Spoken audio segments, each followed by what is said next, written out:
যারা মানে অনেক বেশি টেনশানে আছো মানে পরীক্ষা নিয়ে, এমন কিছু স্টুডেন্ট আছে যারা খুব বেশি পরিমাণে টেনশন করে ভাই। মানে ভালো রেজাল্ট করতে হবে, সেটা ফ্যামিলির চাপে পড়ে হোক বা নিজেকে মানে সম্মানিত করতে হোক, মা বাবাকে সম্মানিত করতে হোক, তাদের জন্য বলি তোমরা ভালো রেজাল্ট করতে হবে।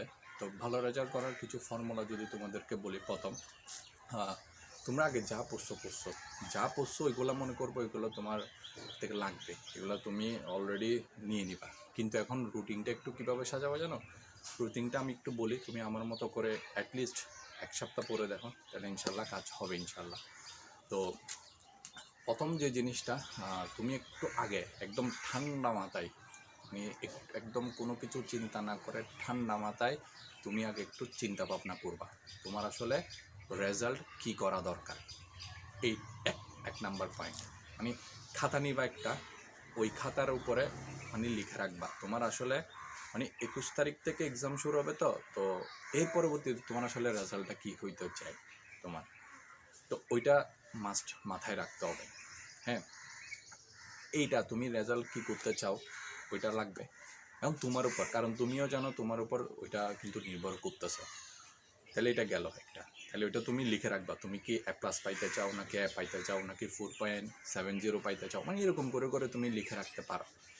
এর পরবর্তীতে তুমি ওইখানে যাওয়ার জন্য আগে নিজেকে কী করবা জানো, নিজেকে একটু চিন্তা করবা তুমি কি আসলে তুমি যেটা চাচ্ছ তো ওইটা তো পাবা কিনা। মানে পাবা কিনা বলতেছি কেন জানো, কারণ এই মুহূর্তে তোমার যেই প্রস্তুতিটা আছে, যে প্রিপারেশন নিয়ে তুমি এতটুকু পর্যন্ত আসছো, ওর মধ্যে তুমি ওইটা পারবা কিনা এটা একটু মাথায় রাখবা।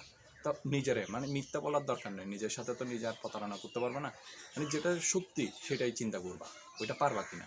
সাপোজ মনে করো তোমার আসার দরকার হচ্ছে 4 মানে তুমি আশা করতেছো হচ্ছে 5 কিন্তু তোমার এখন যে সিচুয়েশন, ওই সিচুয়েশনে তোমার আসলে কোনো রকমে 4 আর হচ্ছে 4-এর উপরে 4.20 বা 25 এরকম কিছু একটা আসতে পারে বলে তোমার মনে হয়। তো এটা অনেক একটা ব্যাপার। হ্যাঁ, তো তখন তুমি এই জিনিসটা, তখন তোমার এই যে গ্যাপটা যেটা আছে ওইটার জন্য তুমি কাজ করতে পারবা। হ্যাঁ, তাহলে এই যে তোমার ওইগুলা আগাইতে হবে, তখন নিজের মধ্যে একটা কিন্তু মোটিভেশন কাজ করবে। এটা গেল 2। তখন তুমি কি করবে জানো, আগে যা পড়ছো এগুলা তোমার অর্জন, এগুলা তোমার সামনে কাজে লাগবে, কিন্তু এগুলাকে আবার ঝালাই করতে হবে। ওই চিন্তা নিয়ে শুরু করে নতুন করে, একদম বলতেছি নতুন করে, ওই যে পৃষ্ঠা খাতা, যে খাতাটা নিয়ে তুমি বসছো ওই খাতার মধ্যে একটা ছক করবা।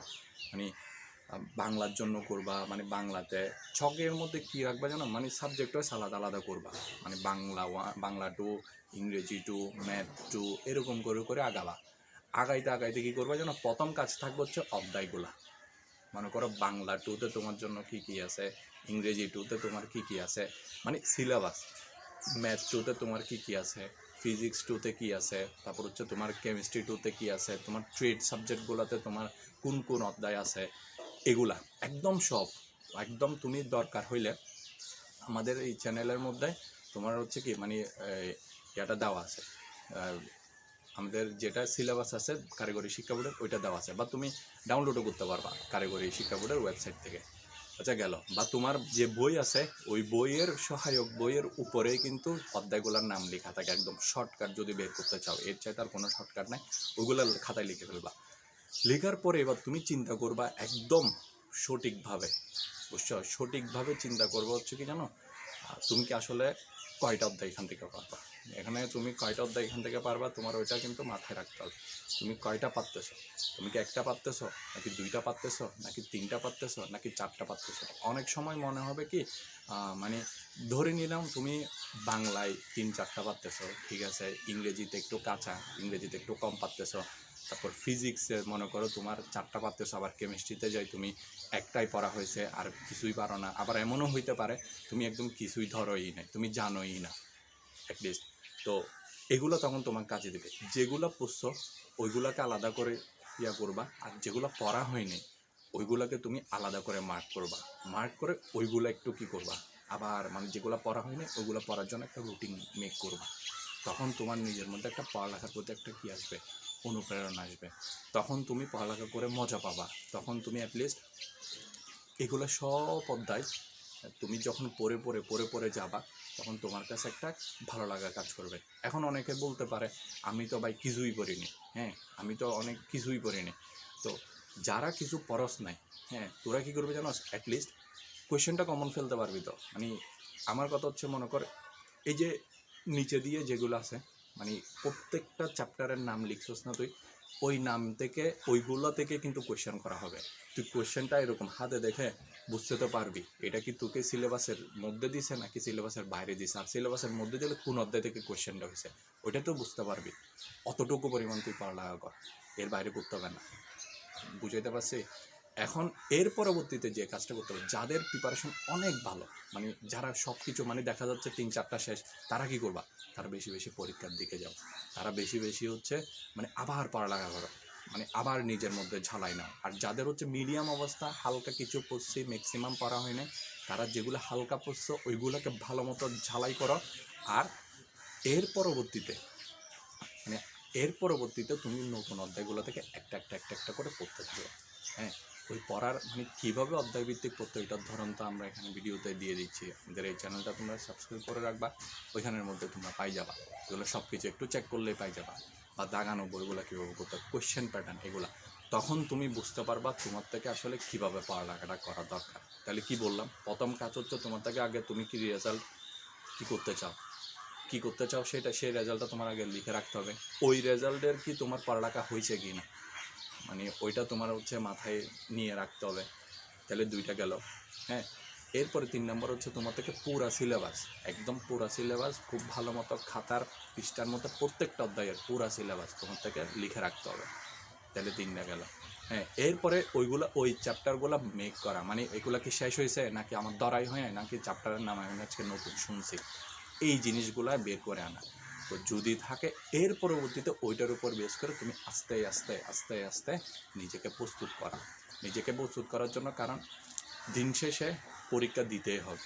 তুমি হয় পরে পরীক্ষা দাও আর না পরে পরীক্ষা দাও, তোমার কিন্তু পরীক্ষাটা দিতেই হবে। এই জিনিসটা একদম ক্লিয়ার মাথার মধ্যে সেট আপ করো। তুমি পড়ালেখা করলে তোমার পরীক্ষার হলে বসতে হবে 21 তারিখ, তুমি পড়ালেখা না করলেও তোমার পরীক্ষার হলে বসতে হবে 21 তারিখ, এর বাইরে তুমি যাইতে পারবা না, একদম ক্লিয়ার। তো পড়ালেখা করার পর আমার একদম একটা জিনিস আমি মেনটেন করি, সেটা মানে পরে পরীক্ষা দিয়ে যদি খারাপ করে ওইটা মেনে নেওয়া যায়, কিন্তু না পরে দিলে, সহায়তা করে নিলে ওইটাতে কিচ্ছু হবে না, জীবন কিন্তু আটকে যাবে। তোমার এখন 15-16 বছর চলতেছে, এটাই জীবন না, দেখে তোকে চুরি চামারি করে পরীক্ষা দিয়ে আসবা, ওইটা কিন্তু জীবন না। এক সময় কিন্তু বুঝতে পারবা মানে তোমারে এগুলা কত পরিমাণ তোমার করতে হবে এক সময়। এখন তো মনে করো তোমাদের এডমিশন চালু করছে না, 3 মাস পরে বুঝতে পারবে তোমার যে বন্ধু দেখাইছে যে ভালো পড়ালেখা করছে ইতে কোথায় চলে গেছে, আর যে ভালো পড়ালেখা করে নাই ইতে কোথায় চলে গেছে। হ্যাঁ, তখন বুঝতে পারবা ফারাকটা, মানে বুঝতে পারবা যখন যে ভালো পড়ালেখা করছে ইতে যখন দেখবা যে সরকারি পলিটেকনিক্যালে চলে আসছে, অল্প টাকার ব্যাপারের মধ্যে পড়ালেখাটা কমপ্লিট করে ফেলতে পারতেছে, আর জিতে আসে নাই কোথাও পলিটেকনিক্যালে, কোথাও সরকারিভাবে আসে নাই, এদের থেকে দেখবা যে হচ্ছে মানে কি বেসরকারিতে তার বাপের মানে অনেক টাকা আছে, ওই টাকাগুলা দিয়ে পড়ালেখা করতে হচ্ছে, মানে বিষয়টা এই জায়গায় চলে আসতে হবে।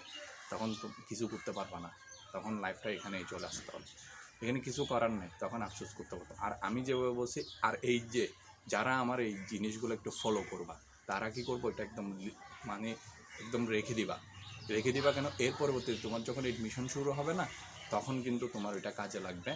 তখনও পর্যন্ত তুমি ওই সিলেবাসটা রেখে দিবা, তখন পর্যন্ত তোমার ওই সিলেবাসের যে প্যাটার্নটা তুমি রেডি করতেছো, ওই প্যাটার্নটা তুমি আস্তে আস্তে আস্তে আস্তে শেষ করতে পারবা, তখনও তোমার কাজে লাগবে। হয়তোবা মানে আমার ব্যাপারটা হচ্ছে আমি 5টা অধ্যায় থেকে আমার 5টা পড়ার দরকার নেই, আমি মনে করা 3টা শেষ হয়েছে, বাকি আরও 2টা শেষ করব, এটাই হচ্ছে আমার ধারণা। বা মনে করো আমার 2টা শেষ হয়েছে, আমি আর 2টা শেষ করতে করতে আমার পরীক্ষার টাইম চলে আসছে, আমি আর আরেকটা তো শেষ করতে পারিনি, ওইটা তুমি রেখে দিবা। ওইটা রেখে দিলে কী হবে জানো, ওই যে এডমিশন টেস্ট হবে না, তখন মানে ওইটাকে কাজে লাগাইতে হবে, এই তো আমার এইটা শেষ হয়নি, নাহলে দেখবে যে তোমার আবার নতুন করে সব কিছু আবার কি গুছাইতে হবে।